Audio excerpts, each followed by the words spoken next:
ఏమీ మామూలుగా ఏమి వేయలేదు. దీన్ని గొడ్డు కారం అంటారు. నాన్ వెజ్లో ఎక్కువగా వాడతారు గుంటూరు వాళ్ళు. తండేల్ సినిమాలో కూడా నా చైతన్య గారు కూడా మాకు లాగే చేసి నేను చాలాసార్లు చెప్పాను చేపల కూర ఎప్పుడు ఇలానే వండుకోవాలి బ్రో అని.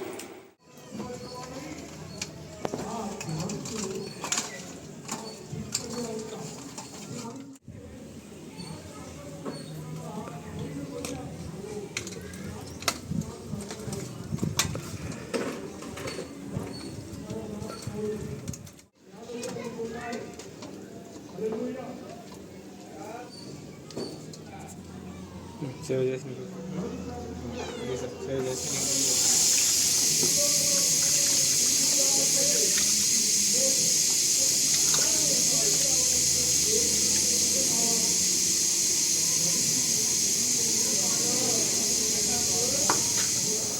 ధనియాలు, దాచిన చెక్క, గసగసాలు లైట్గా వేపుకున్నాయి. ఎండకి బాగా ఎండాలని చెప్పి స్టీల్ ప్లేట్లో పెట్టాను తొడేలు తీసి మిరగాలు అయితే అవి మనం ఫిష్ కర్రీ లేకపోయాయి. చేపల కూరలోకి గొడ్డు కారం. ఇవైతే 2025 సంవత్సరం కాపు కాసిన మిరగాయలు. ఈ సంవత్సరంలో ఫస్ట్ టైం చేపల కూర వండుతున్నాము. అందుకని చెప్పి మామూలుగా ఇప్పుడే కోసుకొచ్చిన మిరగాయలు ఎండబెట్టి అయితే కారం చేస్తాం మిక్సీలో. కారం మిక్సీలో వేయటం కూడా ఫస్ట్ టైం మేము అనుకున్నాం, కానీ అనుకున్న దానికంటే బాగానే మెదిగింది. దగ్గు కూడా వస్తున్నాయి కొంచెం మెత్త. 2 నిమిషాలు అయితే బాగా మెదగనిచ్చాము. రంగు చూడొచ్చు ఎంత రెడ్గా కనపడుతుందో. దీన్నే గొడ్డు కారం అంటారు. వచ్చంగా మిరగాలతో వేస్తే ఘాటు మాత్రం మామూలుగా రావట్లేదు అసలు.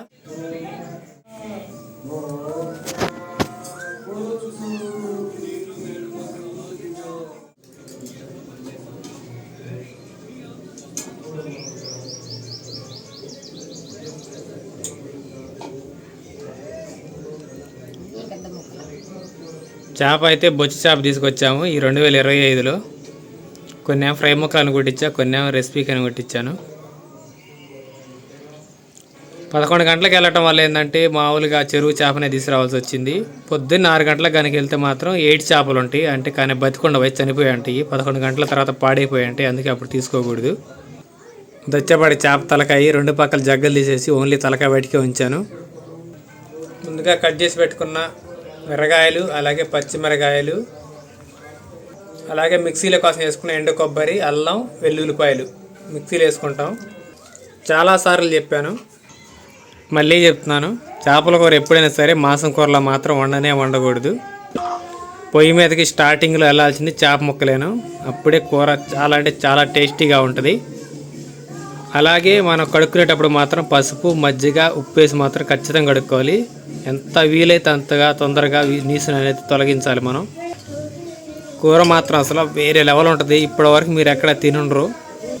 కారం మన మిరగాయలతో ప్రత్యేకంగా మిక్సీలో వేసిన కారం. కూరలో సాల్ట్ యాడ్ చేసుకుంటాం కాబట్టి కారంలో మేము మామూలుగా ఏమి వేయలేదు. దీన్ని గొడ్డు కారం అంటారు. నాన్ వెజ్లో ఎక్కువగా వాడతారు గుంటూరు వాళ్ళు. అన్నీ వేసిన తర్వాత ముక్కల్ని ఎగరేసుకోవాలి, లేదంటే చేతితోనే కలుపుకోవచ్చు. మనకి ఎలా వీలుగా ఉంటే అలాగా. ఇవన్నీ వేసుకున్న తర్వాత ఆయిల్ వేసుకోవాలి. అరగంట ముందు చింతపండు అయితే నానబెట్టుకున్నాము.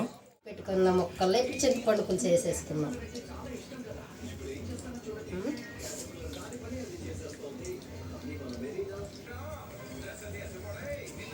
చింతపండు పులుసు కొంచెం ఎక్కువగానే పోసుకోవాలి, ఎందుకంటే చారు కదా బాగుంటుంది. మా ఇంట్లో చేపల కూర ఉన్నప్పుడు ఎప్పుడైనా సరే చారు అసలు మిగలదు, అంత టేస్టీగా ఉంటుంది. చింతపండు పులుసు ఈ ముక్కలు ఉన్నాయి కదా, ఇవి మునిగి అంతవరకు పోసుకోవాలి.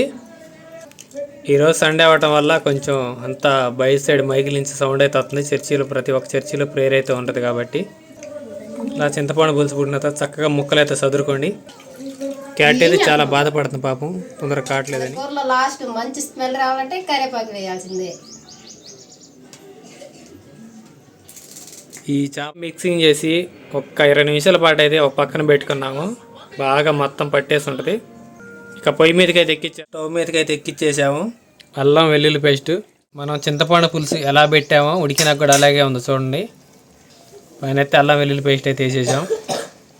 గరిటె పెట్టకుండా ఇలా చక్కగా ఇలా కదుపుకోండి. గరిటె మాత్రం అసలు పెట్టద్దు, ముక్క చిదురవుద్ది. నేను చెప్పే ప్రతిదానికి ఇక్కడ పక్కన పిల్లి అని కొడుతుంది. అసలు చూడండి ఎలా యాక్టింగ్ చేస్తుందో, ఇంకా అయిపోతున్నా నేను, ఇంకా నా ప్రాణాలతో ఉండను నేను అన్నట్టుగా యాక్టింగ్ చేస్తుంది. ఒక 2 నిమిషాలు ఆగిన తర్వాత మళ్ళీ కొబ్బరి పొడి అయితే వేసేసుకుందాం. పచ్చి కొబ్బరి పొడి మాత్రం ఎప్పుడు వేయబాకండి, ఎండు కొబ్బరి వేసుకోండి. ఎందుకంటే చేపల కూర అనేది 2 రోజులు స్టాక్ ఉంటుంది కాబట్టి పచ్చి కొబ్బరి పొడి వేయటం వల్ల ఏంటంటే సర్దిపోవటానికి అవకాశం ఎక్కువ, బురుజు వచ్చింది కాబట్టి. దాచిన చెక్క, లవంగాయలు, గసగసాలు బాగా వేయించి పొడి అయితే చేసాము. ఈ 3 అయితే చేపల కూరలో ఖచ్చితంగా ఉండాలి.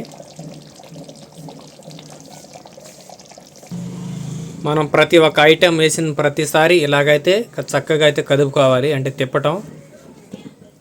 చూడొచ్చు అసలు కర్రీ మాత్రం మామూలుగా లేదు, స్మెల్ మాత్రం గుమ్మగుమ్మలాడిపోతుంది. ఇక ఫైనల్ టచ్ కొత్తిమీర వేయాలని రూల్ లేదు, ఏదో మామిడికి ఇష్టం అని చెప్పి వేయటమే కానీ, లేకపోతే కొత్తిమీర వల్ల మనకు అంత ఉపయోగం ఏమీ లేదు.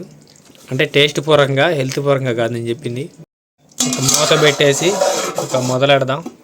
ప్లేట్లో అయితే వేసుకుందాం, ఇక గార్నిష్ చేసేద్దాం.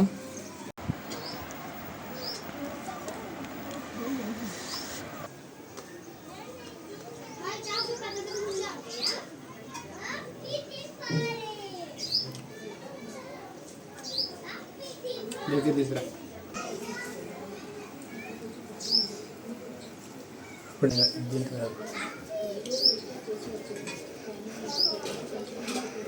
టేస్ట్ అయితే మాత్రం అదిరిపోయింది. తండేల్ సినిమాలో కూడా నా చైతన్య గారు కూడా మాకు లాగే చేసి, నేను చాలాసార్లు చెప్పాను చేపల కూర ఎప్పుడు ఇలానే వండుకోవాలి బ్రో అని. కానీ నేను చూసిన వీడియోలు ఎవరైనా సరే మాసం వండినట్టు వండుతారు, కానీ అలా ఉండకూడదు. ఎప్పుడైనా సరే మేము చెప్పినట్టు వండండి, టేస్ట్ మాత్రం వేరే లెవెల్ ఉంటుంది అసలు.